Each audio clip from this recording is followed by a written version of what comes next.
What's going on, guys? Thanks for tuning in to another episode of the Red and Gold Standard podcast. As always, my name is Zach Hernandez. I'm joined by my co-hosts Matt Llewellyn and Mike Andrews of Nothing But Niners. We had some difficulties with StreamYard last time, so hopefully you guys could see all of us and hear all of us. Please let us know immediately if you can't. We will be recapping the 49ers' first preseason game versus the Tennessee Titans that happened last night. We got a great show planned for you this evening. Before I get into things, I'm going to toss it over to my panel. Matt, how you doing this evening? I'm doing good, Zach. Again, there are little things to pick out of this game. The result is secondary to the individual things that we see on the field. So it was just nice to watch some 49ers football. I was able to catch it from work and kind of go over it, and I'm excited to talk about it with you guys. Yeah. Well said. Mike, how you doing tonight? I am great. Had a chance to watch the game, see what was going on. We got a lot of things to discuss. I'm just excited to be talking 49ers football again, man. We are back in business, and this is going to be a really, really fun episode. So let's get it, man. Let's go. Exactly. All right. We all know, unfortunately, the 49ers didn't win their first preseason game, but it's preseason. It doesn't really matter. So the final score was 17-13. And I liked it because it gave the 49ers a lot of these situations to practice and really hone in on, like the 2-minute drill with the game on the line at the end. And boy, did they almost win it in walk-off fashion with that deep shot at the end from Joshua Dobbs. Let's start with the quarterbacks. Brandon Allen got in there, played, I believe, the whole first half, and then Josh Dobbs came out and played the second half. Matt, let's start with Brandon Allen. What did you think of his performance? It seems like there are maybe a couple of potential catches that weren't caught, that maybe his numbers could have been a little better. But what did you think overall of Allen's day? Honestly, I think he has good zip on the ball. I think he makes pretty good decisions, and I thought it was a pretty clean game from him. And I think that it's pretty clear just from his level of play that he is in line for QB2 at this point. Don't let people fool you with the whole Pastronaut nickname, which I absolutely despise. It's such a corny nickname, but I thought that he hit his spots well. There were some drops. There were a couple of things that could have been done better in other areas, but he got the ball out on time. It didn't look like he was struggling with where he wanted to go with it. And even though the results are that the 49ers only scored 7 points with him in the game, it was something that, he did overall a very good job, just put back by things like, poor blocking, a false start on Colt McKivitz, just a couple of drops by different players, and just an overall lack of run game after Jordan Mason left the game. And more on him later, of course, because I thought he was the best player for the 49ers, Jordan Mason. But overall, I thought Brandon Allen didn't do anything to hurt himself at all. As a matter of fact, it looked like he had really good control of that offense. Yeah. And before I toss it to Mike, just the stats, he finished, just had it up here, 7 for 13, 98 yards, and took 1 sack for a 10-yard loss. But like I said, there were at least 2 catches that I counted that could have been caught, hit receivers in the hands, slipped right through them. That probably would have added another 60, 75 yards. Mike, what did you think of Allen's day? Yeah, I'm not going to say impressed because he's the veteran, but I was happy. I guess I was content. How's that? I was content with what I saw. Could he have been better at times? Absolutely. He was far from perfect, right? But he definitely wasn't a liability out there. And I felt that he gave the 49ers opportunities to extend drives. You talked about the drops and things like that.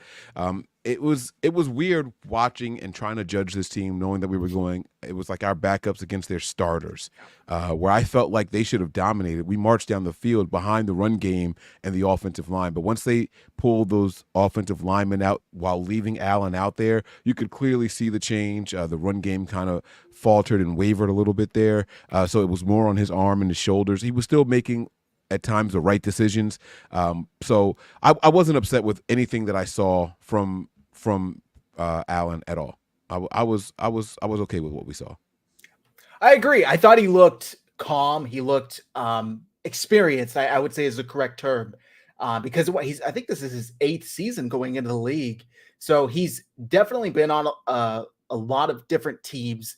And, he was Joe Burrow's backup before the 49ers got him in here.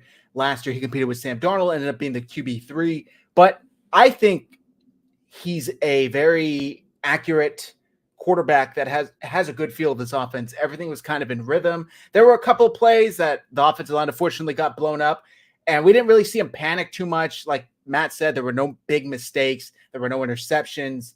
I was pleased with Allen, and I thought this very well could be the backup quarterback going into the year. And I would feel pretty good. I would feel pretty good with his performance. I think he throws a pretty ball. Now we'll get to Josh Dobbs later. I'm kind of trying to stick with chronological order. So in the first half, obviously, like I said, Brandon Allen had all the snaps in the first half. I think we could all agree kind of Jordan Mason on the offense. Did he steal the show for you guys? Who on offense, if not Jordan Mason? I guess you should ask. Is there anybody else you guys want to talk about? I mean, I think Jordan Mason was like the big one. 6 carries, 34 yards, and a touchdown. I feel like that was a good job solidifying himself as, again, running back too. Mainly because a guy that has had regular season success in the NFL, Elijah Mitchell, just cannot stay healthy. Last year it was knees and ankles and toes, and the year before it was head, shoulders, and knees and toes, and he is just a walking injury. And again, he's injured. So Jordan Mason, again, trying to improve on his receiving.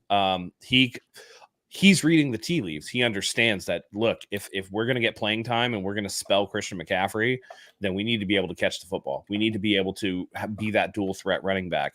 And while we didn't see him catch a ton of passes or anything like that, I thought that he did a good job hitting the hole decisively and was actually a very explosive runner. And the 49ers are going to need that when they're going to need to spell Christian McCaffrey. They're going to have to do that. Christian McCaffrey, obviously, with the calf injury, those things can linger, although it's a calf strain, not a calf pull, so that's a little bit different. But be that as it may, you can't expect Christian McCaffrey, even though he's 27, 28, to continue to get 300 touches per year. I just don't think that that's a sustainable thing. And having somebody reliable that is going to be on the field like Jordan Mason is going to be a boon for the 49ers if he can develop the way that he looked like he has started to in this game. I mean, he was, again, very explosive and clearly the standout in terms of the skill position players, second to somebody that I'll talk about in a little bit. Okay. All right. Yeah. And he finished the day with a very routine 5.7 yards per carry, which I think his career, he averages, that's kind of right about where he averages 5 to 6 yards per carry in his career. Mike, on Wednesday night when we did the show, he was kind of one of the people we were talking about. We're going to be keeping a close eye on. We're looking forward to seeing him. I saw him out there running routes. I saw him out there running hard, trucking through players. What were your thoughts on his performance? Has he done enough, or is there still a little more you want to see for him to get that RB2 spot above Mitchell? Yeah, no, this was a very good showing from Jordan Mason. I would like to see it be consistent now, right? Like, let's put him back out there again. Let's see what else he can do. One game is not enough to just sit there and be like, yeah, you can beat out Elijah Mitchell, because Elijah Mitchell has done it. I know that the long string of injuries and all that, but he's at least done it consistently.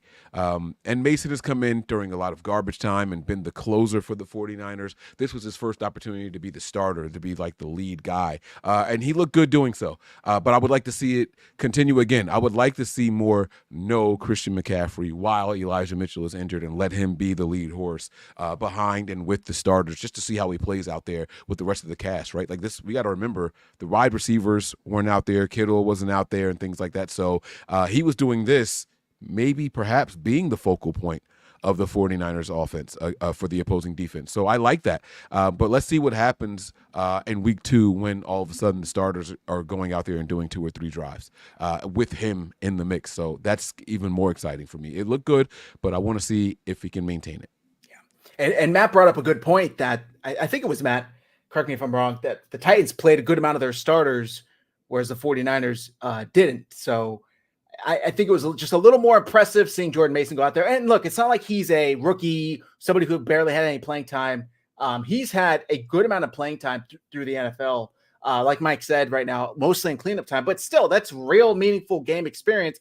So yeah, he's a backup, but you could argue he would start for a handful of teams in the league. So The competition level wasn't too much for him, is what I'm trying to say. He fit in just perfectly against the Titans starters on defense. He played well. He finished the day with 5 carries for 34 yards, 1 touchdown. His longest carry of the day was 13 yards. And like I said, 5.7 yards per carry. Really impressive stuff. Hopefully he keeps it going. He talked about that he bought a jugs machine to catch all these balls like Christian McCaffrey does. It was like $3,000 or something like that he spent, but he said it was worth it. I saw him out there running routes. Unfortunately, the ball from Allen was a little too high for him. It was interesting to see just him do that. I've never really seen him do that other than catching, passes in the flat, running back screens. So if he has that little extra step to his game, I'm eager to see it. Now, Matt, you talked about he was second to one player on offense. I'd love to hear who. Yeah, so for me, listen, this was a draft crush for me. Dominic Puny. Like, listen, I love that kid. He came out, he did everything that you wanted him to do, right? There was a false start penalty on, I believe, the first offensive drive of the game. Who was it on? Was it on Puny? No. It was on Colt McKivitz, the veteran who said, I'm ready to take it to another level. And this is, I guess, the level that he's taking it to. But you need Puny out there. Big dude, like looked big on TV, looked big in that huddle, looks really good at the number 77, I have to say. Looks really good. And he was out there, and I think David Lombardi posted that he had 14 pass blocking snaps, 0 pressures allowed. This is a third rounder that, again, we all were like, the 49ers have to address the offensive line. Like, they have to address the offensive line.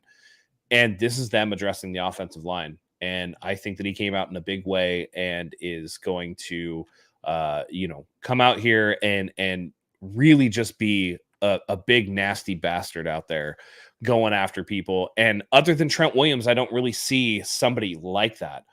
He looked nasty to me. So I'm very, very, very looking forward to seeing how he grows. And it looks like he might be one of the rare rookies that gets starts for an actual team, a Kyle Shanahan team, because he typically likes to go with the veterans. But from all accounts, he's doing really, really good. Yeah. Steve-O says he sees a pattern with me. Type in the chat, what's my pattern, brother? I want to know. Uh-oh. He's already calling him out. Matt's ready to shoot, man. I love it. I'm love ready. when Matt comes in. I'm ready. Up, Mike, you already know. We had this conversation earlier. I woke up ready ready to throw fists today. So yeah, I love it. I'm here. I got your back tonight. You had my back early this morning. I got your back tonight. So let's rock and roll, baby. I'm not gonna lie to you guys though. I was actually pretty. Why does everybody think I'm line. mad? Kenny says I'm mad as pissed. I'm not pissed at all. Yeah, no, I think this is a positive review from Matt so far, guys. Colt McKivitz didn't disappoint me. I'm not gonna lie to you guys. I thought it was I don't know why I thought it was Jalen Moore playing left tackle. Hubbard looked pretty good for a left tackle out there. I saw a lot of plays. Yeah. And Hubbard looked good. I'm not gonna lie to you guys, other than the false start, Colt McKivitz held his own a little bit. You know what I'm saying? Like I was pretty impressed with the offensive line going against starters. I can't emphasize this enough. These guys going against starters. The one player I thought Matt was gonna say outplayed Mason yesterday on the offense was the guy that I said we're in trouble if he makes the offense, if he makes the 53-man roster, and that was Trent Taylor. I thought Trent Taylor was a pleasant surprise for the 49ers. I'm not even talking about the sweep, the 20-yard run, 21-yard rush that he had, but he was running really good routes. He was reliable in the passing game and things like that. I didn't like him in the return game. I'm talking about on the offensive side of the ball. I'm not talking special teams. I want to be clear what I'm saying. I'm talking about just on the offense. Puny was my favorite player in yesterday's game. Absolutely. So I agree with Matt in that sense. I was just pleasantly surprised by Trent Taylor out there. It was really good to see. Interesting. Okay.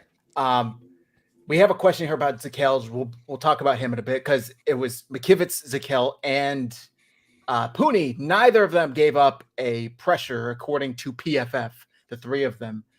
But I think if there was somebody else who impressed me, if we're talking about outside of Mason, there were 2 receivers to me that stood out. Chris Conley, which we already know is a bona fide veteran wide receiver in the NFL. He could probably stick on to just about maybe 30 teams in the NFL and make the roster.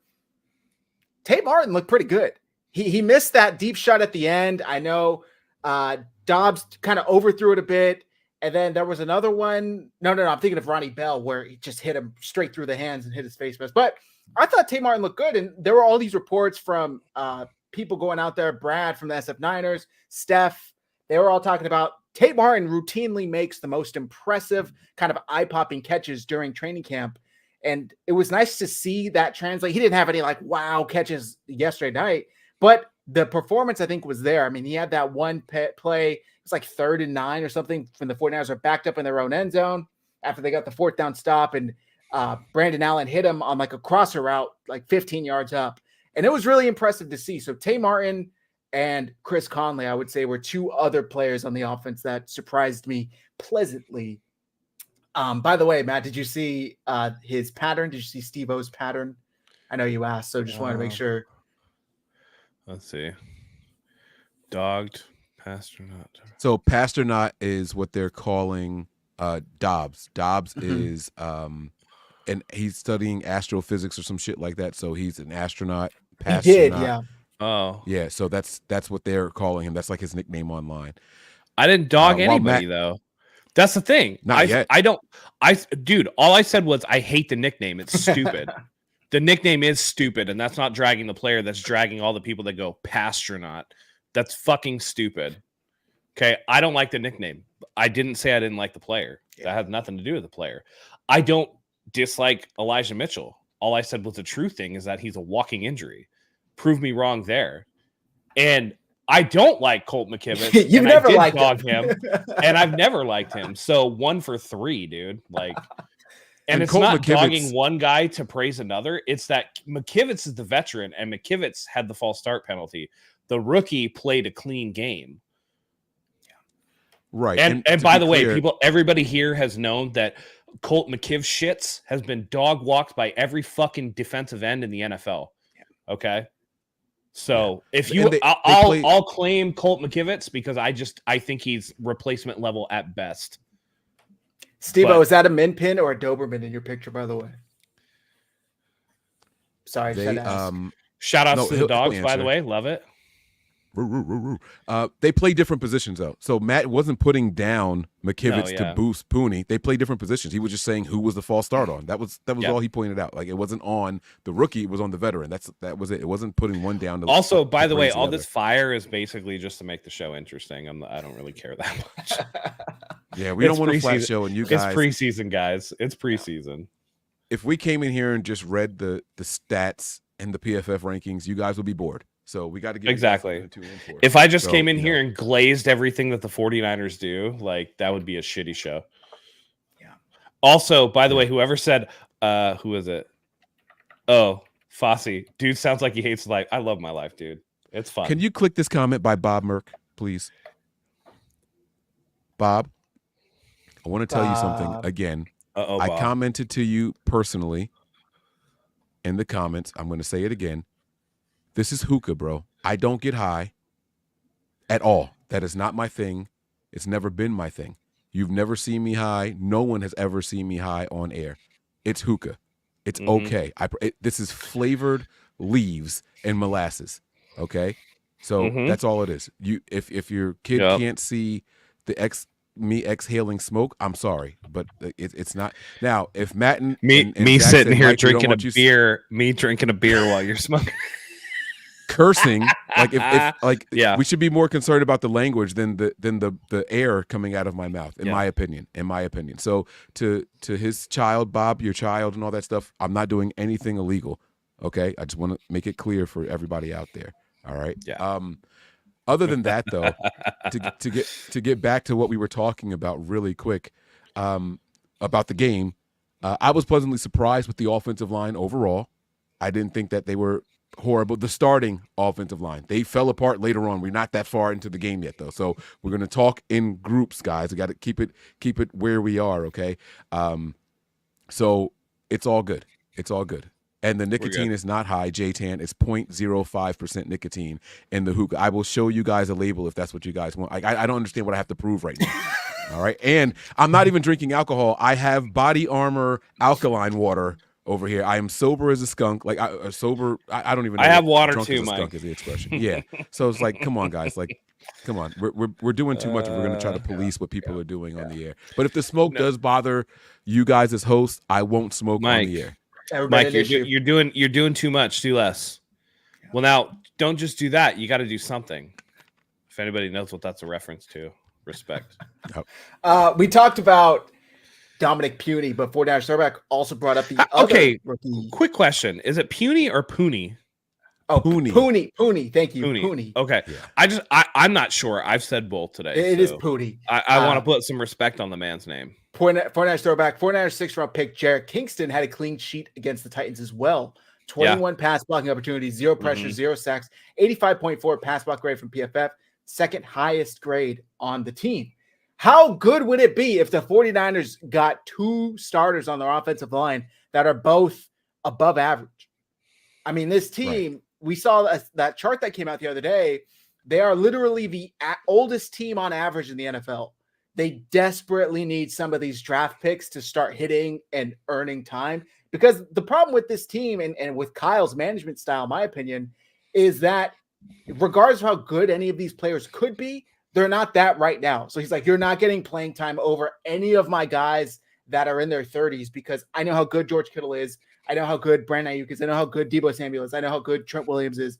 None of you guys, regardless of how much potential you have, I'm not going to waste time developing that because I need you to be good right now.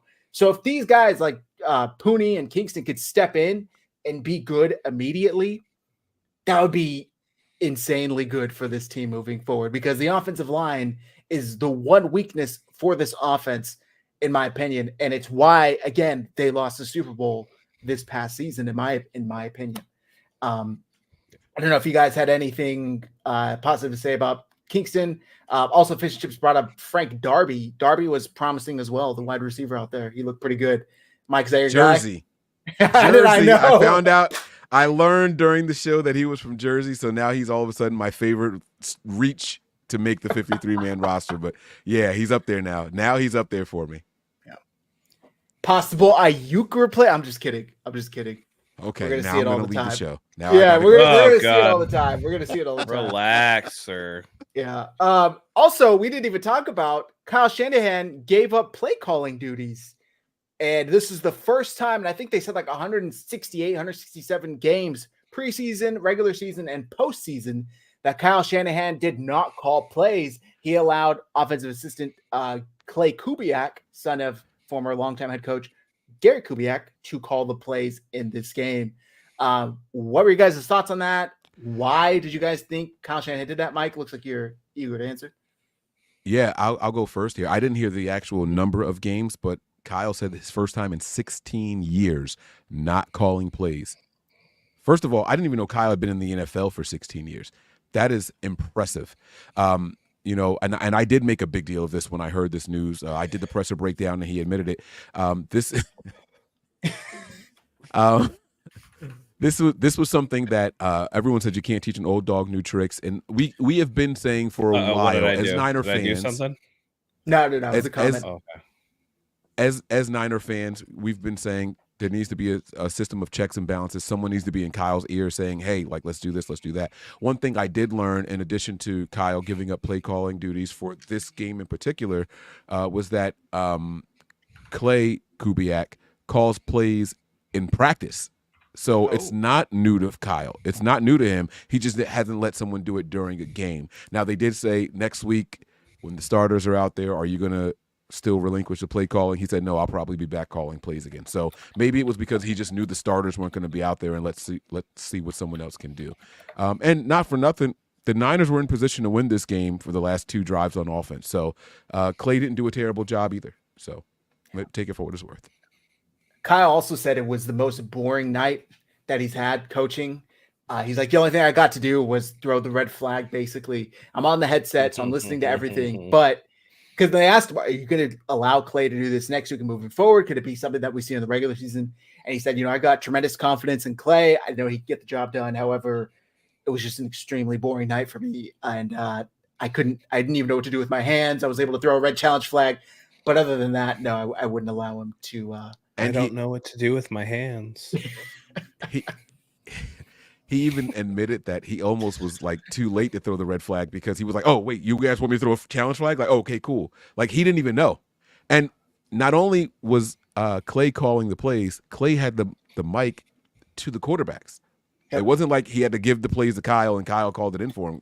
Kyle was just on the sidelines watching the tablet. So that was pretty cool to see. I think this is a step in the right direction for Kyle. Not so much that he's going to do it and give it up in the regular season. Just willing to listen to someone else is a massive thing for Kyle Shanahan. And we worried about him having this huge ego and things like that. This was something that we want to see in here. Also, fish and chips, Kyle got flagged on special teams again. Yeah, he said he was watching film on the tablet and didn't realize his placement on the field during the kickoff return, which allowed the Titans to begin their first drive on the 49ers 15-yard line. And while we're here, water is wet. The 49ers suck at special teams yet again. They don't know how to tackle. They don't know how to block or how to cover a return yet again, even though they changed the entire style. They allow big returns consistently. Is this a problem moving forward? Why is this a 49ers problem? I do want to give them a little bit of the benefit of the doubt. What I will say is that with the new kickoff rules, let's see if this pattern continues. If it does continue, then we should worry. But I don't know. It's preseason 1. There's a lot of people out, which we'll talk about coming up, because I think there's a very important topic that we need to discuss in regards to people being out. But overall, again, special teams kind of stinks. But this new kickoff rule is going to take a lot of time getting used to. And I think that the couple of big returns were on the kickoffs. And I think that that's something that definitely is something to be mindful for. But I don't want to get too deep into the weeds on special teams so far. Also, I have a question to ask you later on regarding the last thing with Kubiak, but we'll get there. Okay. Sorry, Zach. Mike? Well, while we're on special teams, I have been adamant that I didn't like the way that Schneider was hired. I'm not going to go into the process and all that all over again. But why can't this kickoff rule came from the UFL, right? Was it the UFL? USFL. USFL. Why not just bring in someone who's been in that league as a consultant on how to do it?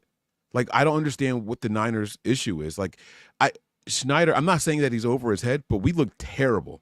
We look terrible on these kickoff coverages. And without the penalty, there was one return that went all the way to our 30. And then they tacked on the extra. Like, that just happened to be the extra 15 yards. You know what I'm saying? Like, this is not acceptable. The longest return that I watched 4 different games, not from start to finish, albeit. I watched 4 different games before the Niners played, and that was the longest return I had seen during those 4 games before the penalty. Like, why us? Why us? To be fair, simultaneously, the Chiefs allowed a 74-yard return to the Jaguars as the 49ers were playing. So had that game been an hour earlier, they would have been right. worse, then I would have seen one. Yes. Just to be fair, just to add some context. Yeah. This is a good point from Fish and Chips. They may as well kick it out of the end zone. I mean, if this is a continuous problem, do you guys think we should just tell Jake Moody, hey, just fucking kick it out the back and let's take the 5-yard penalty or whatever? They get it at the 30. Yes. 49ers specific, yes. Yeah. The rest of the NFL is going to kick it into the landing zone, because if you do have good special teams, then you're going to get it. You're going to tackle the person prior to them getting to the 30, and it makes sense for you to do that. But if the 49ers are going to give a bunch of long returns, which I would like to see what the average return against the 49ers was without that big return and see where they were. Because, again, you're going to have some of these. It's essentially the way that a lot of players are describing it is that it's essentially a running play at that point, right? Like, everybody just like is right there. You're engaging in a block, and then the runner has to run behind you. So I'd like to see total, like, what that ends up being in terms of actual starting field position off of a kickoff minus that one. Let's see how they do next week. If it's still a problem and we get to the regular season, absolutely just boot it out of the end zone. However, if Moody, and I don't trust him to do this, but let's say you had an awesome kicker and you kick it into the landing zone, but away from a player, if you're able to do that, and it goes into the end zone and they down it, I think you get it at the 15. At the 15, yeah. Yes. It's at the 15. So I'm almost positive that some team with some absolutely baller kick, Justin Tucker with the Ravens. Would I be shocked if Justin Tucker and the Ravens tried to goose a kickoff or two per game where they're like, we're gonna squib this into the landing zone and then make sure that it goes into the end zone so that we get it at 15? I wouldn't be shocked. Yeah. Agreed. They said that like there was a safety for the first time. I don't know if you guys saw that. It was after the Niners game. I don't remember what team it was, but it was the new rules taking effect. So the ball bounced in the landing zone. The player grabbed it in the end zone and took a knee. And with these new rules, that's a safety, where previously that would have been a touchback. So, there's a lot for the NFL to learn. But my question to you guys is this. I wanted to pose this to you both. With the starters not playing, most of the people on the return team are backups or people who are going to be on, that's their primary job as special teams. Because they had to play significant time, do you think that that's why the teams look as bad? Because they were maybe gassed or they were worried about the game plan versus just focusing on special teams? Do you think that played a part in it at all? I would say no, just because it was literally the first kickoff return that was the worst. So I would rule out gassed at least. And a lot of, Ambry Thomas was the main one who missed the tackle on the first kickoff return. Like, there's not really an excuse for him to be overwhelmed mentally or gassed, in my opinion.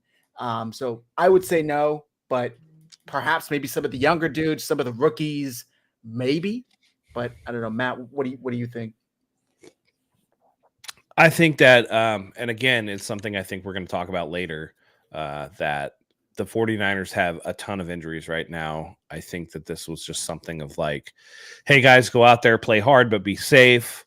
We'll deal with that as it comes. And again, with the new rules, we already know. I don't know about you guys. I feel like there's a part of me that Shanahan just doesn't give a fuck about special teams, to be honest. Like, it definitely seems like that. I just don't feel like he has the time nor the inclination to really manage it in the way that it's supposed to be managed. So that way we're getting better special teams production on kickoff and punt returns or whatever. So we'll see. I don't know. Also, I know you mentioned Ambry Thomas, Zach. RIP to Ambry Thomas's forearm. Hopefully he recovers quickly. Although I know that we all, and here I go dogging another player, but we all were kind of like, is this kind of a little bit of addition by subtraction? Because if we're talking about bad play in that game, Ambry Thomas was getting cooked in that game. He's a walking penalty. And look, none of us ever wish for any player to get injured on our team or on any other team. No, but I don't wish any player injury. It kind of takes the decision out of the coach's hands to where maybe they felt obligated to play him because he's more experienced. Yeah, the 49ers just drafted a handful of DBs. I think that's a lot of coaches, right? Yeah. I feel like a lot of coaches will be like, well, this guy, Ambry Thomas, he's been here for 3 years, so like default to that guy. But if Renardo Green is going to be better or somebody else is going to be better, I don't want the coaches getting in the way of that player being better just because they're less experienced. And like you said, this takes the decision out of their hands a little bit. So with the discussion out of the defense, let's flip over there. The 49ers, like we just discussed, they drafted Malik Mustafa. Oh my God. Green. They signed a handful of DBs, which, by the way, I remember putting these DBs in a graphic like years ago when we were all part of Nothing But Niners. Croc was there, and Croc asked me to make a DB graphic that had Isaac Yadam, Rock Ya-Sin, like all these guys, Kella Witherspoon. That ended up on the 49ers. Yeah, it's funny. Now they're all here. So they minus Kella Witherspoon. Yeah. Minus Michael's boyfriend in the NFL. Okay. Kella Witherspoon. So, these DBs I thought were pretty impressive. Rock Ya-Sin impressed me. I don't know. Malik Mustafa, Malik dude. Mustafa. Jesus Didn't see Christ. much of Yadam. Is it Yadam? I don't know. Yadam. Didn't see much of him out there. But I thought Rock Ya-Sin was very sticky, very good coverage. Green was kind of green, no pun intended, early on, and he kind of felt a little more comfortable as the game went on. Recovered that. I felt like he was a little soft in that zone coverage and didn't know exactly what was going on. He definitely gave up some completions underneath him. But at the same time, I thought that even though he was giving up completions, he closed very well. Once the receiver caught the ball, he did close the receiver very well. So, and again, rookie player, first preseason game in the NFL, you expect some of these things, particularly you're calling vanilla defenses. It's not really anything super complicated. The offenses have opportunity to get out in space. I didn't think he did a bad job overall. I thought there were some rookie things to clean up. Malik Mustafa, though, love it. Dude, that dude's a missile. Hammer. Oh my God, that fourth down play, absolutely awesome. The amount of grass that he covered in like 2.5 seconds. He was in the back of the end zone when he realized that it was a handoff, and he was able to meet the running back behind the line of scrimmage. Like, it was just and completely carry him up and drive him into the ground. Also, before that, backing up a little bit, there was when Kenny Pickett, I believe, was still in a fourth down play that the Titans went for. Sorry, not Kenny Pickett. Kevin, what is it? Will Levis. Sorry. Will Levis went for. Damn, that man said Will Levis is Kenny Pickett. They're like complete opposite players. No. Tell me about it. I think somebody said it in the comments earlier. So shout outs to D Winters for taking Will Levis to school. Well, that's what I'm going to say. Yeah, and being like, hey, dude, you better protect yourself. Like, don't even come up in Levis here like this. Rolls out, scrambles. It's 4th and goal or something like that, and he goes, and D Winters just comes flying from the other side of the field and lays him out. And the 49ers would have got the stop on downs if it wasn't for Ambry Thomas holding in the fucking end zone. That gave the Titans a 1st and goal and allowed them to punch in the very next drive. But D Winters was another player that looked good. There was a scare because he was down for a little bit. He just kind of took like a blindside block, you could say. Change of possession, not to change possession, change of direction happened. And luckily he was fine. That's one of those football plays where you're just like, hey, like, are you hurt or are you injured? And it's like, dude, I'm hurt right now. Like, I'll be all right. But I think Kyle said he had the wind knocked out of him. Yeah, exactly. When you take that blindside block, dude, it's like, oh, like you get lit up.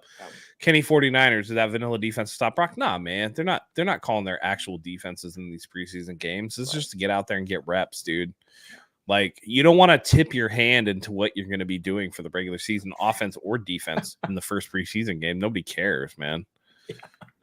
Actual vanilla is delicious, by the way. Yeah, guys, there's a comment from Fish and Chips. Lots of missed tackles, though. Yep. And if we're gonna glaze D Winters, we do have to recognize that he did miss a tackle out on the perimeter. Yes, that gave up a first down. So I'm not. Maybe I'll share the screen. Last time, this is when everything went haywire. So hang with us. Hopefully nothing messes up on StreamYard's end. But Matt Barrows has the missed tackles per PFF. Taylor Hawkins led with 3, 2 on defense, 1 on special teams. D Winters was second with 2, tied for second, I should say. Ezekiel Turner 2, Tatum Bethune 2, Ambry Thomas 2, 1 defense, 1 special teams. Curtis Robinson 1, Jalen Graham 1, Rocky Sin 1, Tabor Pepper 1, and George Odom 1. So here's what I want to say. Sin and D Winters both had big ones, though. Yeah. Winters, PFF's lowest defensive grade, 28.8. That's not great. He passed the eye test to me. No, he looked good. Now, here's the thing, and this is what, when we talk about the eye test, is who on that list is a superstar? Because let me tell you what happens when a role player or somebody who is like a replacement level player, when they miss a tackle, what do you end up seeing? You see shit like Fred Warner flying in against the Rams and just knocking some dude on his ass from like 10 feet away because he flies in like fucking Superman trying to catch a plane at the Daily Planet. You know what I mean? Like, you're asking these players, particularly on this Niners defense, which is very athletic, they swarm to the ball, slow the player in space. Other guys will come in and clean up that mess. So the missed tackles in a vacuum, you would say, oh, that's not great. But in the context of when you have, Charvarius Ward, when you have Jair Brown, who actually did come up and make some tackles in this game, when you have Fred Warner, when you have Dre Greenlaw, when he's healthy, when you have a Nick Bosa, when you have people pursuing the ball, if somebody like a D Winters misses a tackle, then that allows somebody else the playmaker is in space and gets slowed up to catch up to position and then help swarm on that tackle. Because as we've seen with this 49ers defense over the last years, it's usually not one dude making a tackle. It's like 4 red shirts around the ball. Yeah. Mm-hmm. Mike, did you have any thoughts on DBs, Winters, who on defense? Maybe let me ask you that. Who on defense stood out to you that we saw last night? I got to go with Kalia Davis. Kalia Davis broke through some double teams multiple times. One time he made the tackle for loss. Another time he got there. He missed the tackle technically, but was able to slow them down enough for the play to still be a positive in favor of the Niners. But Kalia Davis was all over in that game, and it almost looked like an instant replay. Just one was on the right side, one was on the left side. The way he was able to get skinny, get between 2 guys, get through those double teams. I was very, very impressed and happy with what we saw from Kalia Davis. What was the other linebacker's name? Not Winters. There was another one that I thought played pretty well. But Curtis Robinson, maybe. Yeah, I think it was Robinson. Robinson looked pretty good out there. Robinson was pretty nice. Yeah. You guys said that we're running this vanilla thing and all that stuff, but like, who does that benefit? Like, why do we do that? What's wrong with running our defense during preseason? Like, if teams can't stop it, they can't stop it. You want to know what these guys can do in the real game calls.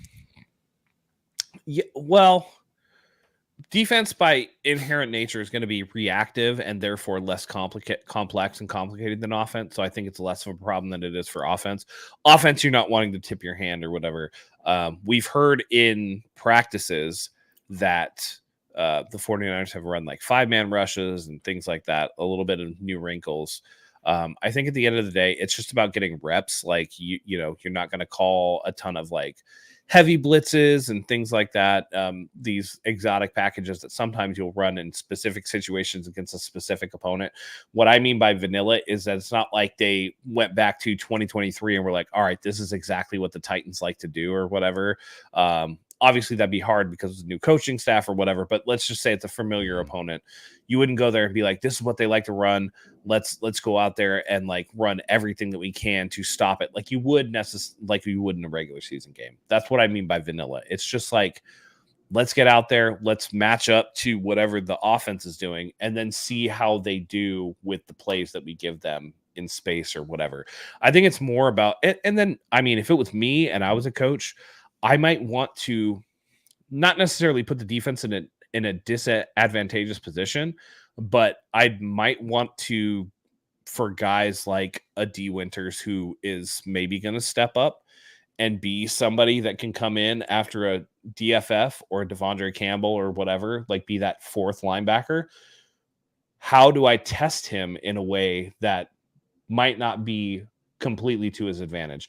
Or for a Kalia Davis, defensive tackle, defensive line is pretty stacked on this team. If I want Kalia Davis to be on the 53-man roster, what are the positions that I can put him in that aren't necessarily going to be schemed to his benefit and not necessarily schemed to his detriment either, but how do I judge the player in a vacuum as much as possible? I think that's what I mean by vanilla.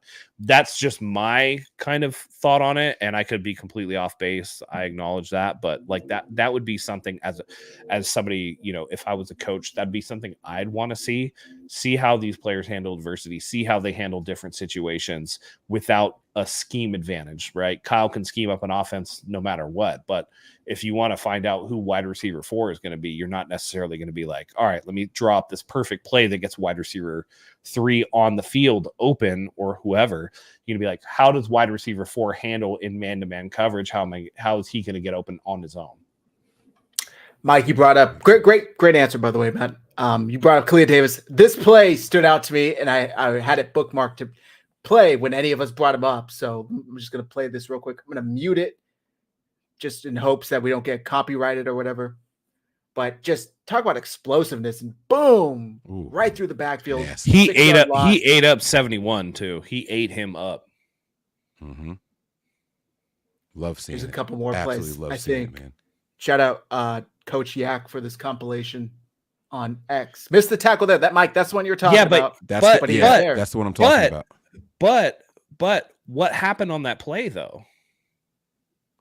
He So slowed if him you go down, back still to was that able last play, yeah, it slows the running back enough that he can't just hit the hole straight off the bat. You give the rest of the team time to fill gaps and win against the blockers. Yeah. And so instead of like a 7-yard gain, which if you look, pause it as before Kalia Davis makes contact. Which, and by the way, this was so impressive because there was a whole body between him and the running back. A little bit more right there.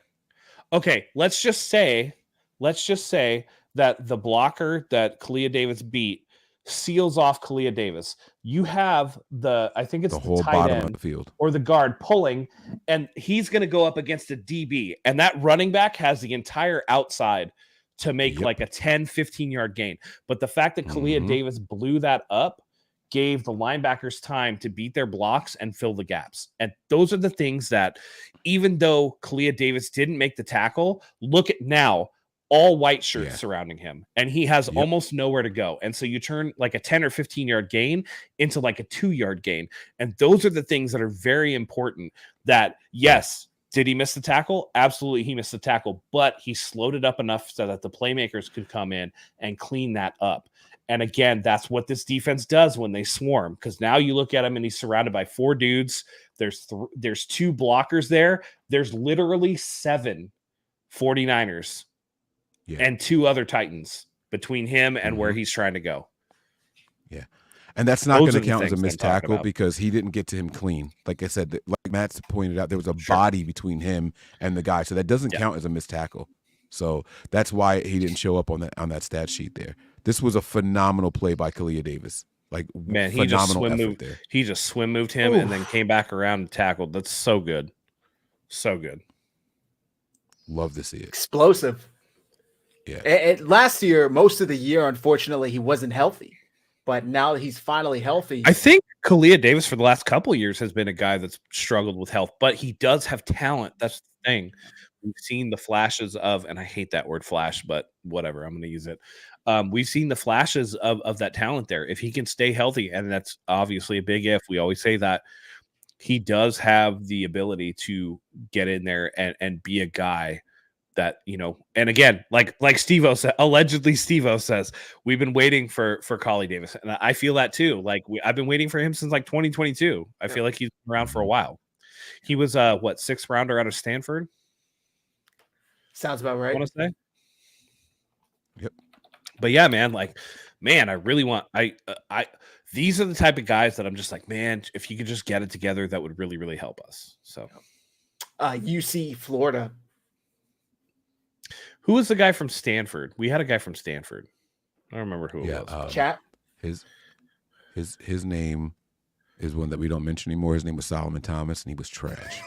No, I know Solomon Thomas, dude. Another one, another Stanford DN or D tackle.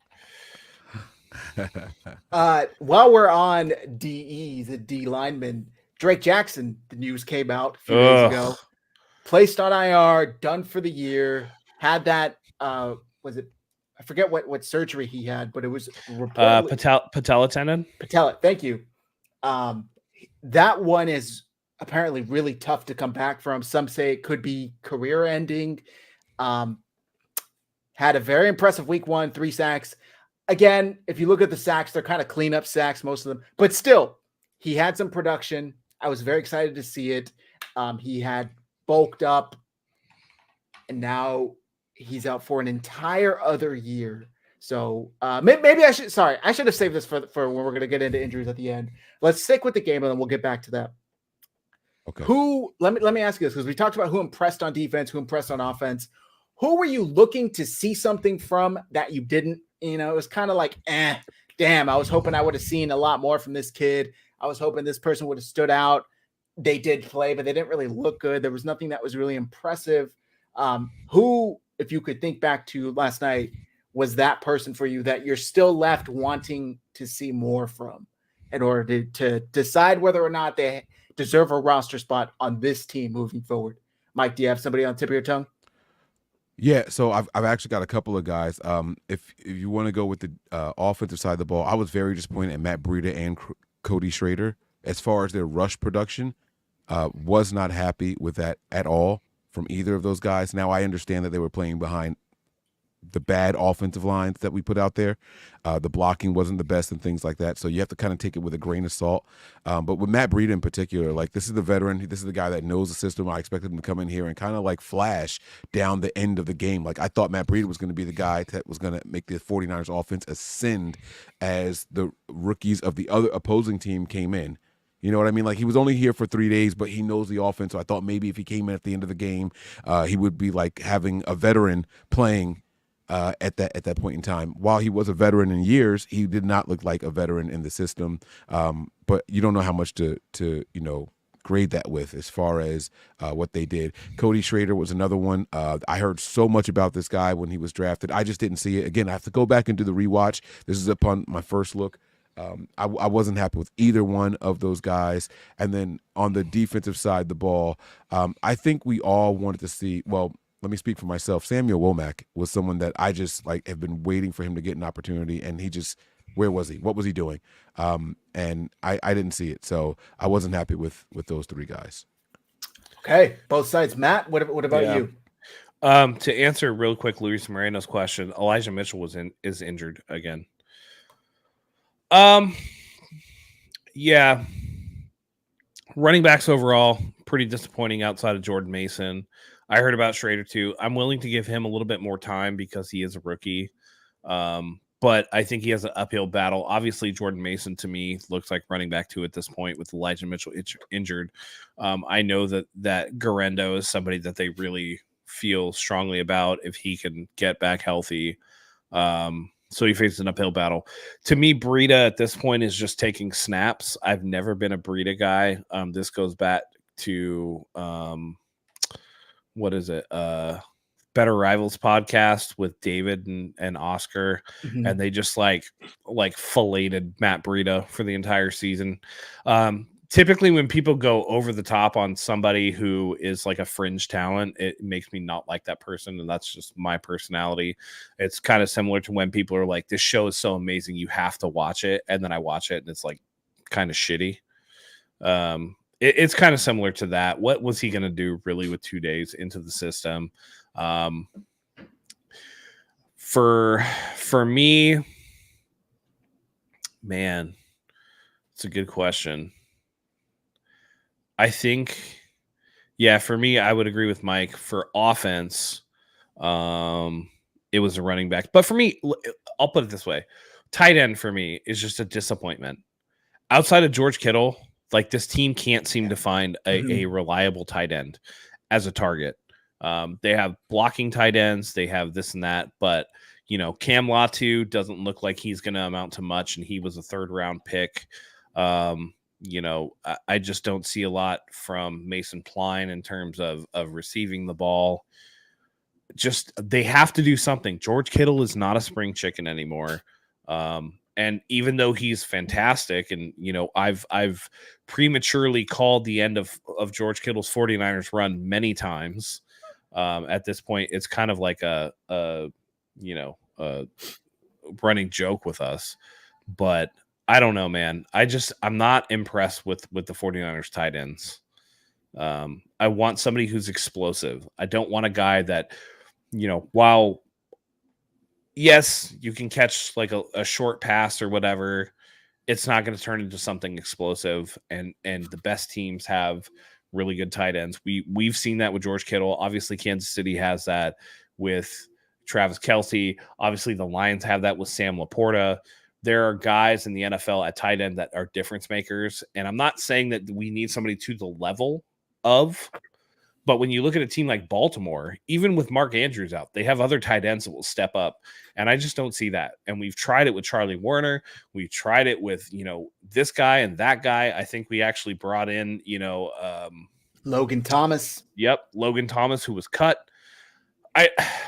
Just tight ends, I think Jordan Reed at one point did a couple of things, but then couldn't stay healthy. They were never on the field at the same time either, Kittle and Reed. Yeah, we did have Reed.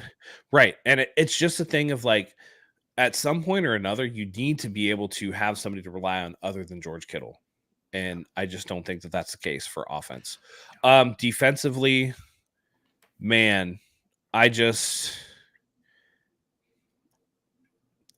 to me, overall depth on defense is something that I worry about. I watched this team essentially run backups out there, and it's always the joke, right? Like, whose scrubs are better than the other scrubs? And I feel like the 49ers have a ton of elite level talent. I mean, like multiple all pros. I just don't think that they have a ton of depth.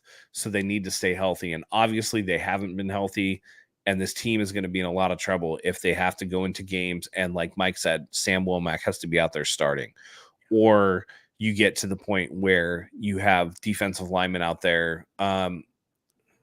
We talked about, who the 49, and I did this, and it's on me, right? Saying like, oh, the defensive line is super improved. Like Yader Gross-Matos was out there. I didn't see shit from him. Like, to be honest, I didn't really see a lot. So depth for me on the defense. Yeah.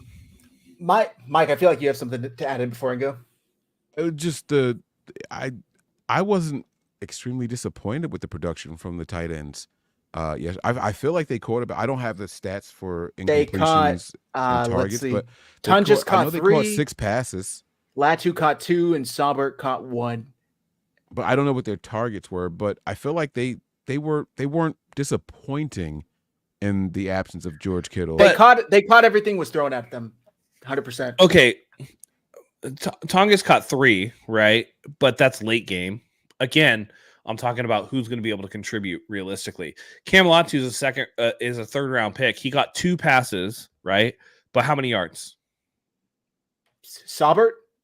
No, sorry, who? Latu. No, Latu. 12 yards. 12 yards. 12. Like, that doesn't do shit. If you have a tight end that, let's just say George Kittle got injured, right? And we have a tight end. Are you going to be happy with 2 catches for 12 yards out of that tight end in this offense? You know what I mean? Like, George Kittle will have games where he has 2 catches, but guess what? It's like 40 yards, 2 catches for 40 yards, right, or 2 catches for 38 yards or something like that. It's impactful. And let's be real, George Kittle is a phenomenal blocker, and Latu and Tongas and all these people, they're not going to be able to block the same way. Yeah. They're not going to be able to block the same way. So my issue is, it's not necessarily like, I'm not expecting tight end 1 out here, but we need a reliable tight end 2, because George Kittle's not going to be able to be on the field every single play. And there are formations that Kyle Shanahan likes to run where you need 2 tight ends. And if you have 2 tight ends that can both be weapons, that allows that to open up a little bit more. So that's pretty much my point in the there. Super Bowl. Yeah. Right. For me, Cody Schrader, I kept hearing a ton about this kid. Didn't look good. He had 1 good run that was brought back for a holding call. Did you see his overall stat line? 5 carries for 6 yards. Oof, that's tough. That is rough, tough. And then, dude, that's trash. The crazy thing is, like, the play with the penalty, the reason it was a big play was because of the penalty. Because of the penalty. Because of the holding. Yeah. So, like, I don't know. I didn't see it. He didn't look good. And tight ends were on my list as well. Mike, I give you that. They caught everything that was thrown at them. They made the most of their opportunities.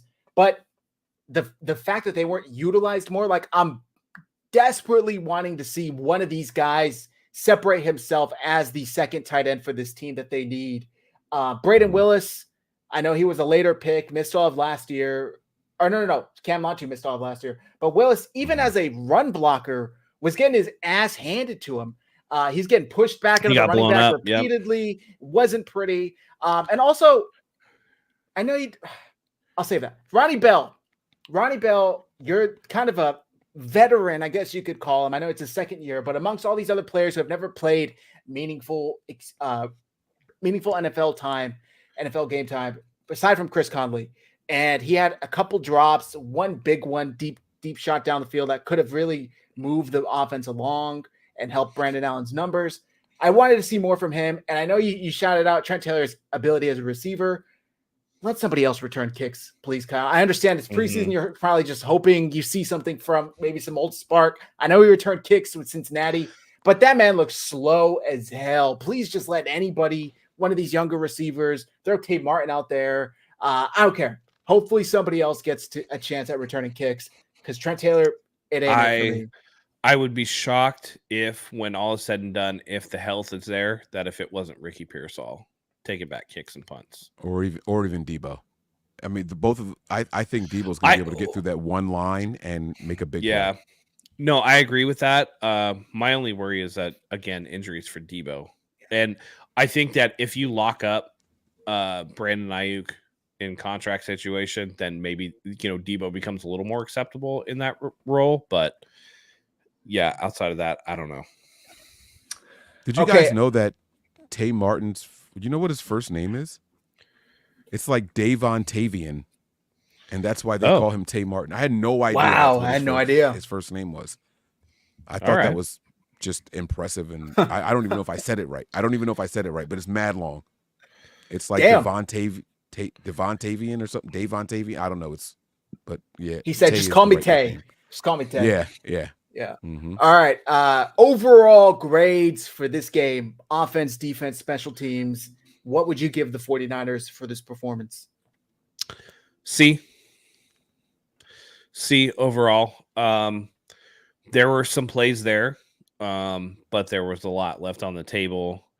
And again, week 1 preseason, it's really hard to really get an overall look at things. I think I look more at individual players and how they perform in the different situations, but it's really tough, right? Kyle didn't call offensive plays, which I would like to talk about after we finish this. I think that's a topic of discussion that I want to ask you guys about. But overall, Jordan Mason stood out. I think Malik Mustafa was a breath of fresh air. Everything else was just kind of middle of the road. Some good, some bad. Mike? Yeah, if I were to grade the offense overall, I would probably give them like a C. The defense overall, I would have to give them like a D. I was not happy with the defense overall. There were there was the shining spots, but overall, and the special teams guys, I mean, we're talking D- or an F. I was just not happy with the special teams return or coverage units. I didn't like it. The Niners recovered a fumble that they really tried to give away on the defensive side of the ball. Like, it was like, come on, just fall on the god. Like, what are we doing, guys? Like, just land on the ball. One of the guys landed on the ball and batted it away from himself. It was 3 Niners at the ball at one time, and it popped out somehow and was almost back into the arms of the Titans. We did end up coming away with it. But it was just not good. I will say this, and this will go back to Matt's point. We can talk about it a little bit more, but I did like seeing 3rd and 6, 3rd and 9, and not check downs. Like, they took shots down the field to catch the opposing team sleeping. Big drop by Bell, big drop by Martin in those 2 scenarios. But man, the plays were there, and the quarterbacks put the ball right in the receiver's hands, hit both of the hands. One of them, the guy was held. You could see the arm on him. There was no flag, but I mean, even still, with the that hold, was so blatant, dude. Yeah, right. Like, but come on, like, I mean, it still hit both hands even after the contact. Like, you got to come down with one of those, and it just changes the dynamic. The run game was a huge disappointment to me. I think we finished the game with like 60 something yards, 68, 70 yards, somewhere around there. And if you go back and look, Mason had half of those in the first 2 drives. Yep. So. What was the run game doing the rest of the game? So I wasn't happy with it all overall. The offensive line, while there were bright spots as far as pass protection goes, run blocking had to have really, really low grades across the board. So I want to see them improve.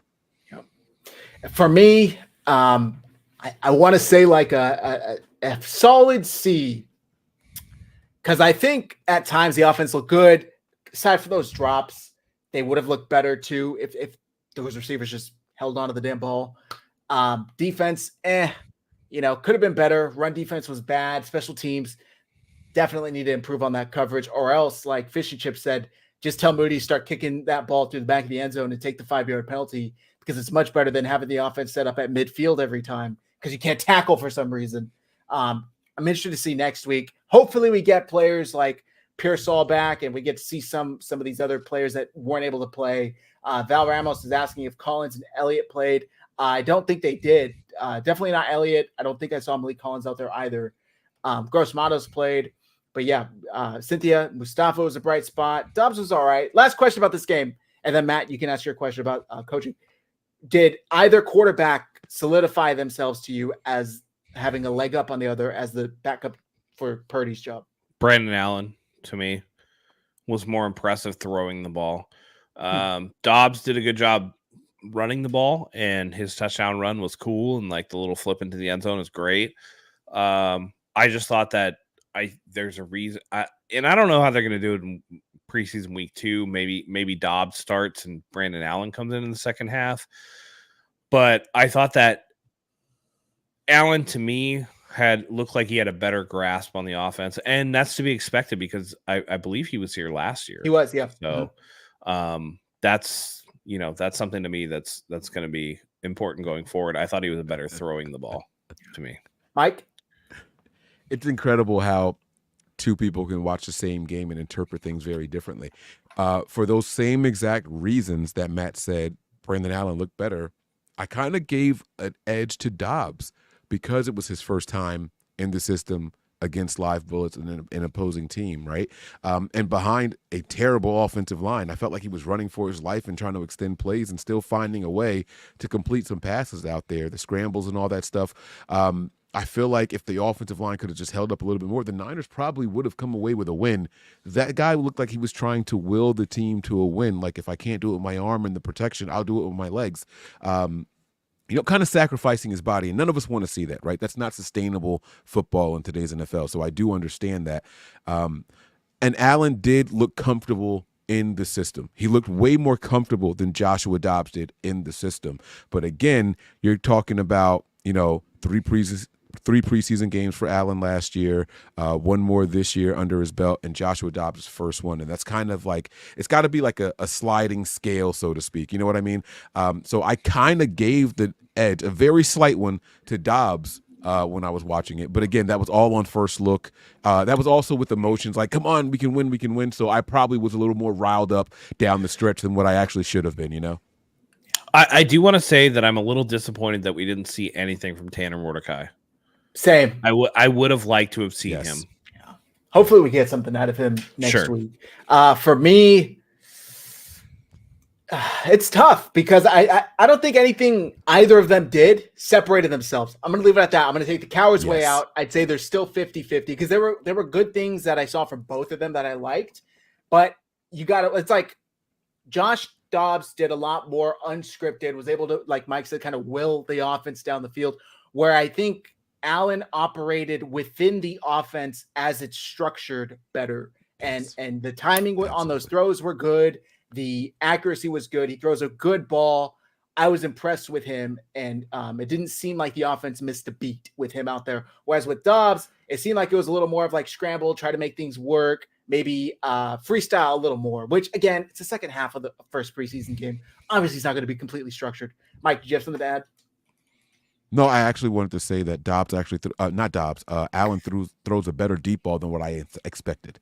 Same. A better deep ball than what I expected. It came out very crisp, very tight, spiral on it, and in the spot you wanted it to go to. So if it's going to be a situation where, all right, if God forbid Purdy goes down, who's going to be able to come in and run the offense the way he's supposed to? Looking at it from yesterday's game, it looks like it's Brandon Allen.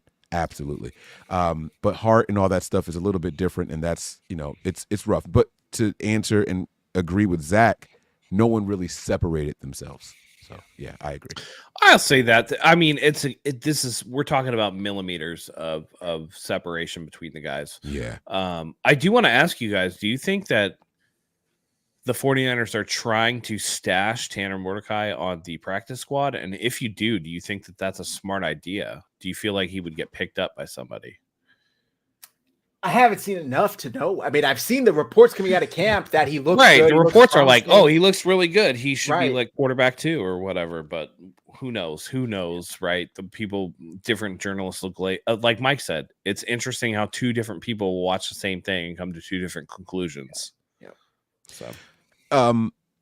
To answer your question directly, I do think that there's a slight chance that they try to stash him, right? Like Kyle's words, he went to Jed York and said, hey, QB3 looks like he's going to be the guy. And that's why they ended up keeping 3 quarterbacks in Brock Purdy's rookie year, right? If in practice, if the reports are true and Kyle sees it the same way, they could be trying to hold on to this guy and make him someone. I don't know if it'll work. only for the simple fact that that means they're going to have to cut him and then sign him back. And there's too many teams running Kyle's offense or that style offense in the NFL right now that could take the Rams, for example. All reports that I have seen is that they can't stand Jimmy Garoppolo. I didn't even see him get on the field tonight. I don't know if he ever got out there. He didn't. He was didn't. Right. So I think Stetson Bennett played from start to finish. Right. And so if that's the case, they didn't even want to put him out there. If it's not because of an injury, and I think Jim Everton here, he can let us know whether or not Garoppolo was actually injured. Oh, okay. That's the Jimmy reason. Didn't dress. Right. But the reports weren't positive that I saw from them. So if Kyle's willing, if the reports are true and Kyle sees it the same way and they release him, I could see a team like the Rams or a team like the Packers trying to pick him up and say, let's make this guy a backup because he's training in the same exact system and we've heard positive things about him. You get what I'm saying? I don't know if it's going to work here with so many teams running this type of offense. I don't know if that's sustainable. Also, remember, Jimmy Garoppolo has to serve 2 games of a suspension for once the regular season starts. Yep. Yeah. Is that for PEDs? I think so. Yeah. Which is fucking. They wild. weren't working. He should get a refund. Yep. They weren't working. He needs that Barry Bonds type shit because whatever he was on was not working. Oh, he looked terrible in Oakland or Las Vegas. Sorry. Yep. Matt, you had a question regarding coaching. Play calling. Yes. We often talk about how Kyle is a little bit puckered and how Kyle can get into his head and how Kyle is a control freak and that has cost him some games. And we saw it in the Super Bowl last year where he overrode Steve Wilkes. Do you think that him giving up play calling responsibilities to Clay Kubiak in this preseason game is an attempt by him to try and not be that way, to try to improve his micromanagement, his overmanagement of the offense, really? Do you think that is something that this is a indication of going forward? Him allowing somebody else to call a game? I can take this one first. I almost want to say yes. It almost seemed like it was, and maybe I'm reading into this too much, like a test for himself. Like, can I give up this control and still be okay? And it's a very riskless situation, like there's not a lot on the line. It's the first preseason game. Your starters aren't even out there for the most part, especially on offense. So it's like, let's just see how he can do. But I also think a lot of it was trying to prep Clay. Maybe he's got some indication that he wants to call plays. And maybe he's telling him like, okay, like I'll allow you to maybe start adding in a little more. I'll give you this responsibility to start the preseason. That way, maybe he can use it as a springboard to go elsewhere. We saw him give Mike McDaniel the offensive coordinator title to keep him basically from going elsewhere, or maybe to make it a little harder for other teams to sign him away under the same title. But I do think it had a little bit to do with, can I be that CEO head coach and maybe not have to be so involved in the intricacies of every single detail that's going on in my team, especially on game day? Mike, it seems like you disagree, so please. It's funny because I wasn't going to say this on any platform, including my own and Patreon and everything. There was a large part of me once I heard that he wasn't calling plays. It was, I guess, like a little leftover hangover from Steve Wilkes, right? Like he had to override so much in the postseason and in the Super Bowl that I think Kyle was like, let me see what Sorensen is going to do. Let me focus on the defensive side to see if I need to override anything over there and not focus on the offense. Let me be in tune with this just to see how it goes. Because he immediately said, I will be calling plays next week when the starters are in. He said that at the podium. So I took it as Sorensen's first time calling plays and live bullets. Let me focus on him and see if I have confidence in him. While I think that's the reason they brought in Brandon Staley, I think he still wanted to overlook that to see if he's comfortable saying, all right, let me step back. And if that's the case, the defense held up their last 2 drives and gave the 49ers offense opportunities to go out there and win the game. So hopefully he feels that what Matt said at the end of his statement, he can take that step back and not have to micromanage in that sense. So. Got it. Okay, cool. Cool. I did not. I didn't want to share that with anybody. I swear to God, I wanted to keep that to myself. That's funny. I just wonder if it's a situation, and Mike, while I think that that's like interesting, I don't know if I necessarily buy into that as much as I buy into the fact that Kyle knows. Listen, for as much as we want to say that Steve Wilkes was a scapegoat or, the reason why the 49ers lost or this or that, the fact of the matter is that they held Kansas City to 25 in an overtime game, which isn't terrible, to be honest. Particularly in the second and third quarter where the offense really wasn't moving the ball. And the 49ers scored 22, which is okay, but you would like to see them score more. We've had multiple situations with Kyle as an offensive coordinator where his offense is stalled. 2 Super Bowls now where Kyle's offense is stalled. I wonder if he's getting to the point where he's like, maybe I am. And you'd like to see this out of a coach. I'm not saying that Kyle is like, this is not a Kyle bashing or anything like that. This is maybe Kyle is trying to see if he can find somebody that he trusts in a clutch situation. Give me a play suggestion, right? Like if he gets into a rut where it's like, man, I'm calling plays. This shit isn't working. Can somebody please give me a fucking play so we can go score? Like, are you able to do that for me? Right. We saw that a lot with Bill Belichick at certain points. Bill Belichick, a defensive guy, but he had defensive people that he would allow to, hey, here's this, here's that. Why don't we try this? Why don't we try that? I think that it would behoove Kyle to get to a point where he doesn't feel like he has to do everything on his own. And that this is just maybe, and I'm not saying that Clay Kubiak's going to be calling a ton of plays or anything like that, but looking back at this game going like, hey, Clay, this is what works, this is what doesn't. And I'm not even necessarily saying that this is going to be this year, but if you can develop Clay Kubiak into somebody that you trust, then 2-3 years down the line, it's like, all right, give me a play, man. Let's see what'll work. This is obviously something's not going right. We're going to have those weeks where what I'm calling is not working. Can somebody help break the rut? And that's where I'm kind of feeling that this is probably going. Okay. Well, I guess we'll see. Yeah. Let's get into the news that came out earlier today about the joint practices with the New Orleans Saints. Obviously, the 49ers take on the New Orleans Saints next week on Sunday for their second preseason game. And it came out this afternoon that the joint practices were canceled. And we saw yesterday after the press conference that, or after the game in the press conference, that Kyle Shanahan had said, we got a lot of guys. We had 23 guys missing due to injuries or whatever other things, contract related, in our last practice that was on Thursday. So hopefully we have enough guys to get through this joint practice with the New Orleans Saints. Apparently they felt they didn't. Obviously, Ambry Thomas was the only injury from Saturday night's game with a broken forearm, but Kyle must not feel like there's enough there to go on. I can't remember, a time where a joint practice has been canceled due to literally not having enough bodies.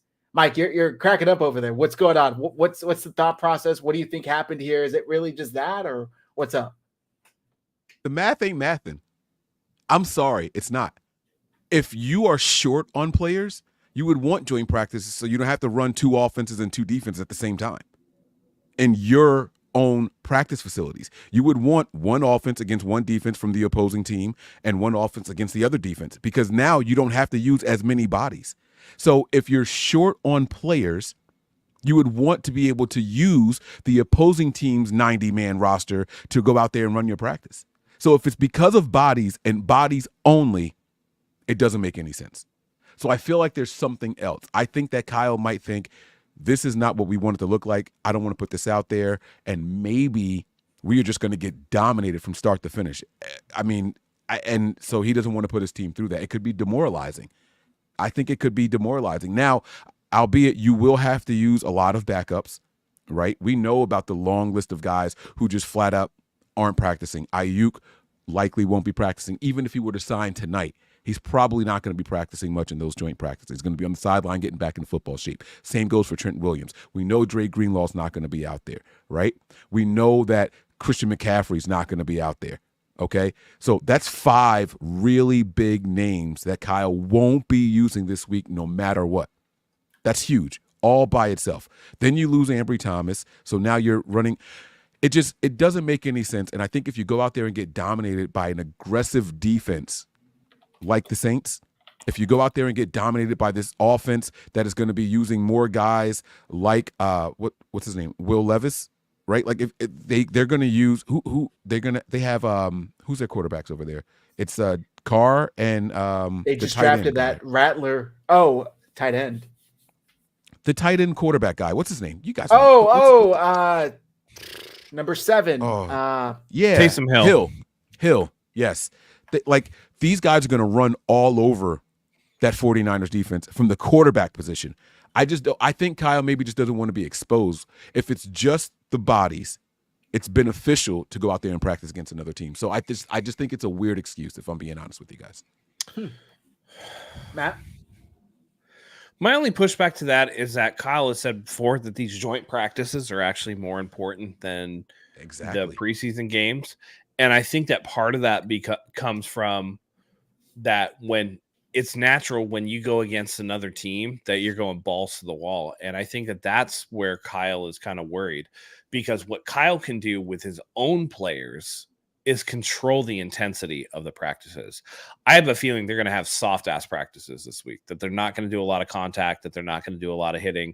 It's going to be a lot of soft shell, fucking shorts and shells type shit, that they're not going to do a lot of stuff in effort to not have more injuries. So when you're doing these joint practices, and we've seen it time and time again, they get chippy, they get super physical. It's full pads, it's full contact. It's like really getting out there and like fucking each other up.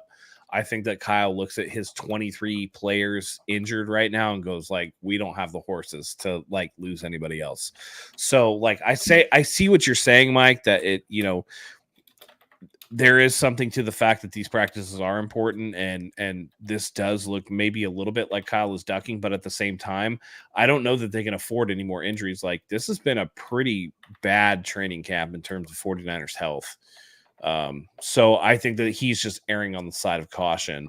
And I think it's telling that previously he's said that these practices, joint practices, are the most important, but they're not going to do them because of the injuries. I think that speaks more now to that than anything else. I think he's trying to control the intensity and try to avoid injuries. He's playing it really safe at this point. Yeah, it does seem like that. And it seems like that's his main concern. And rightfully so. Like the chat said, 23, 26 players, were out. Another injury just happened, long-term injury to Ambry Thomas. Maybe if Ayuk and Trent were here, Pearsall's healthy, it goes a little differently, but it seems like Kyle Shanahan is just saying, we're not going full speed. Let's just slow down a bit. But we talked about this in the chat, which is us. Does this give any leverage to Trent and Ayuk? Because it's like, from all kind of outside looking in, it's not business as usual. You guys barely even have enough players to run a practice, because there's people hurt or holding out or holding in due to contracts negotiations. So you guys, now the ball is in your court to get the deals done, whatever you got to do to get it done, so you can return to normalcy and return to things as they usually are at this time of the year. Am I off here, Mike? What do you think about that? No, I kind of agree. It doesn't create leverage. Leverage is a word that people really have to learn how to use in context. It doesn't create leverage, but it's beneficial to those two guys that are holding out. So I agree with what you're saying there. It's almost like you guys are needed at this point. We know that Pearsall didn't play, but we also didn't see Cowling, right? So both of those rookie, I consider them high picks. Both of those rookies weren't able to do anything. You know what I'm saying? The running backs, like there's a lot of players that are missing, and it's just not beneficial to the team right now. I do like what Matt said, though, concerning the joint practices, that maybe Kyle just wants to do a whole week of walkthroughs, and let's take it easy. Let's remain healthy with what we have here, because while you can try to control the intensity and tell these guys to go half speed or 80% or whatever in joint practices, you can't control what one guy is going to do against the other guy man to man. You know what I mean? And so maybe that's what he's trying to avoid. So I did like that from Matt. But these guys, as far as Ayuk and Trent, this is a step in their favor for sure. Absolutely. You got a comment here from Half Dad. He said, I was subscribed to these guys from day one. I battled some health problems and wasn't able to tune in all last year. Actually grew up with Nick's mom, wondering where he went. Big Mike been around forever. Nick decided to not do shows with us anymore.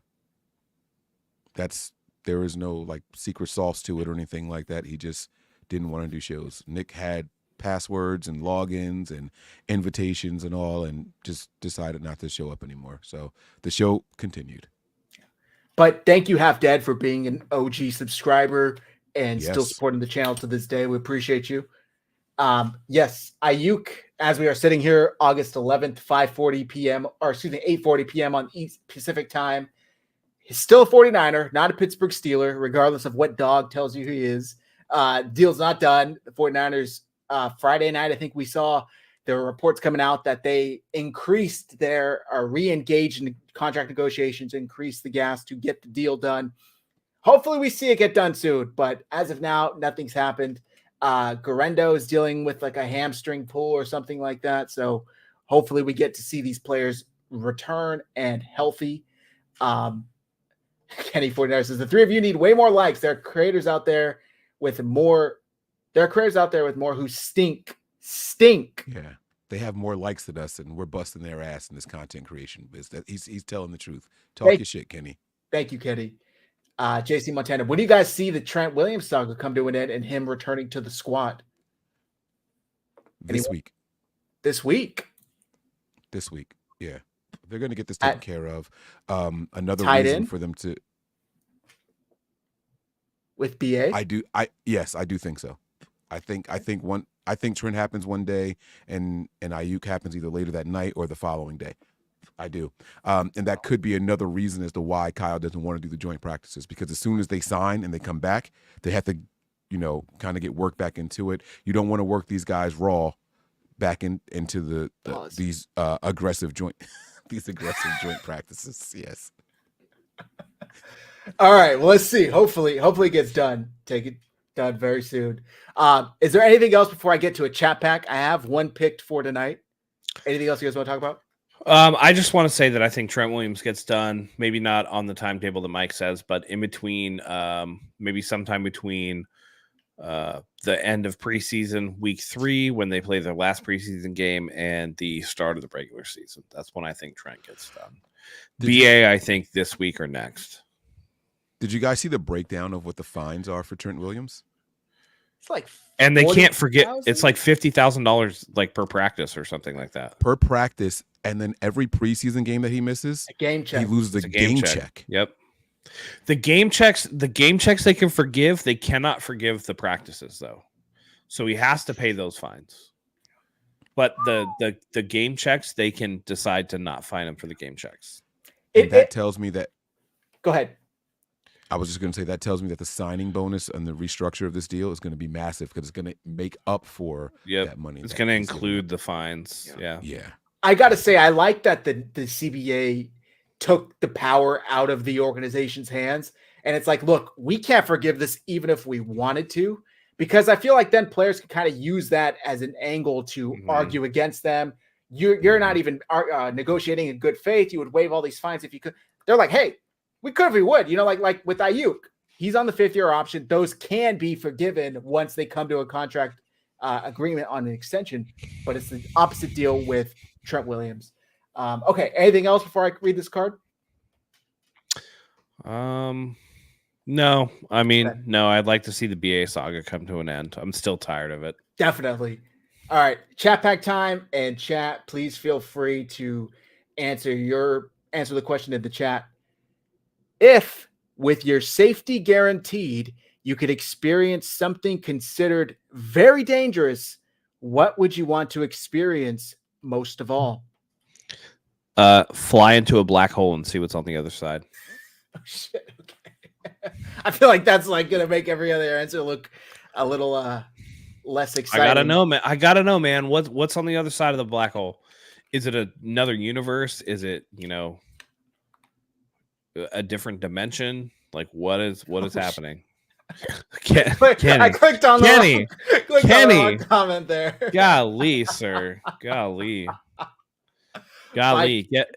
Get Kenny, get married, and then you'll be able to do that. Yeah. I was just gonna say skydiving.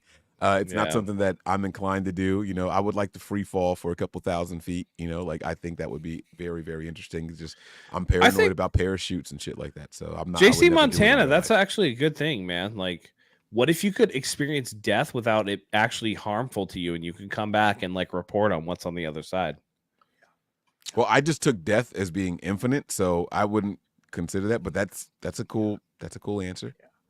Yeah. I got to one being a little more practical. I mean, I guess nothing's fucking practical here. But bottom of the ocean, right? Bottom of the ocean with like you have like night vision, so you could actually the Mariana Trench or what? Yeah, exactly. Yeah. But not with like a submarine full of like 6 billionaires who get imploded upon like a soda can. Turn into meat juice. Yeah, if not that, then time travel. How fucking sweet would time, like if you were like, hey, we found out how to like fold space-time continuum and you could actually go back and your safety's guaranteed, we can bring it right back. It's not a problem. That would be amazing. Could you imagine just going back that would be cool. Seeing like the 1500s? What? I never understood why everyone who says time travel always wants to go backwards. As a black guy, I don't want to do that shit. I want to go forward. I want to see what's 200 But your safety's guaranteed. Mike, Africa's the cradle of life, brother. You go far enough back, and you're going to be like the OG. You know what I'm saying? Well, like that's different. All right. And there was still slavery within Africa. I'm just saying, but the past is not good. I feel like we can answer a lot of questions, right? Is Jesus real?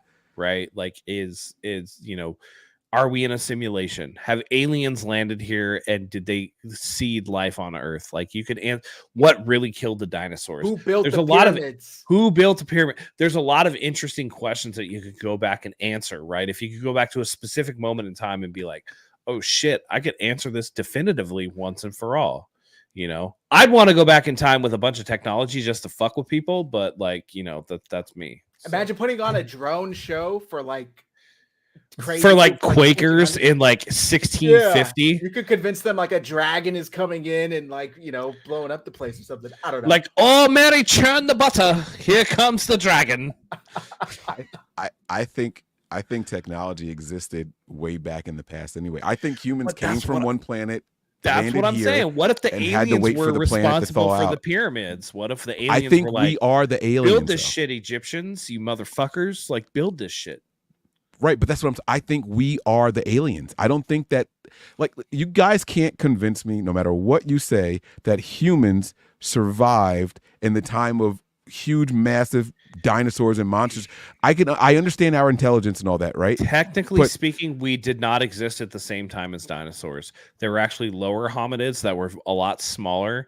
Remember, the dinosaurs died off allegedly 65 million years ago. Human beings in their present form have only been on the planet for allegedly 100,000 years. So that's like a blink in the instance of time. However, we can see the path of evolution based on the fact that chimpanzees in certain regions have actually entered the Bronze Age and use tools now. Yep. They're revolting. They're coming up. Yep. Here we go. They actually there's actually videos of chimpanzees spearfishing, which is like fucking crazy. But like, yeah. Now they're I'm hunting for YouTube. sport. I'm just kidding. Now I'm going on YouTube, guys. Yes. Here we go. Yeah. Yes. Here we go. All right, great answer. I didn't see too many. Well, we saw one that I shouldn't have put up on the screen. We didn't see too many answers in the chat for what you guys would do if you knew your safety was guaranteed. What would you guys do? Because it's a great question. You never know. Yeah, time travel would be awesome. Going to the bottom of the ocean would be awesome. Space itself would be awesome. Like, imagine just being able to get on a spaceship and just go, or like being loose in space, like completely free in like a spacesuit. And just being able to flow through space. I don't know. Would be crazy. By the way, guys, we always, if we have time, if I'm not getting rushed out to like do dinner, we always end every show with the chat pack question. We got a whole like deck of cards here. Shout out chat pack. And they got some pretty good questions in there. So if you guys like this, hit like, hit subscribe, because we try and show a little more than just the typical football talk, because we're people, and why not show off our personality a little bit? All right. I think that's going to do it for tonight. It's getting late. It's a Sunday night. Mike's on the East Coast. Appreciate you always staying up for us, Mike. But no problem. Let the folks know where to find you. I'm sure they already know, but go ahead and let them know just in case you got some new people. Guys, the YouTube page is up and running, and we're going to be going crazy this year. So make sure you guys subscribe, Nothing But Niners on YouTube. And then make sure you guys subscribe to the Patreon page as well, patreon.com/NB9ERS. That is the place to be during the games and for a lot of bonus content and interviews and things like that. So patreon.com/NB9ERS. Go subscribe. Go subscribe. Somebody here said kidnap Mahomes before the Super Bowl game. That's a good one. That's a very good one. Matt sent us the link for the chimpanzees entering the Bronze. Bro, I got it. It's not the Bronze Age, it's the Stone Age. Stone Age. Yeah. That's cool. They like take branches and like fashion spears out of them and shit, and like try to go, grab stuff with them. I'm putting it in the chat in case you guys want to go check it out as well. Go watch these chimpanzees evolving very soon. We'll be battling for the future of the planet, but with massive hemorrhoids. What? The chimp has the biggest hemorrhoid I've ever seen. I thought you said we're going to be battling with. Oh yeah. Bro, that's like me after like a big Taco Bell meal. You know what I'm saying? My shit just turns out like that. Oh shit. Y'all are sick. All right. I'm sorry. All of our handles are on the screen. Go follow us on X. Follow 49ers. Follow Nothing But Niners. Follow RGS Pod. Please, we appreciate it. We will be bringing these shows regularly, especially now that the season is back. Football is here, baby. And we're going to be bringing you great content for the next 6 months, and then the next 6 months after that. So please follow us. Please hit like and subscribe. It's the best you can do to get the word out about our show. We appreciate it. Matt, absolutely. Please carry us out.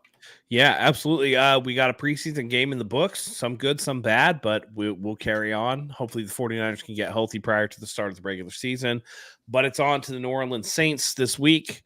Hopefully we can see a little bit more out of players that we're all interested in. There's something for everybody. So for Zach, for Mike, for myself, we'll join you here next week to kind of talk about what's going on with the New Orleans Saints preseason game and the Niners in general. Thank you as always for joining us. We love having you here. And until next time, go Niners.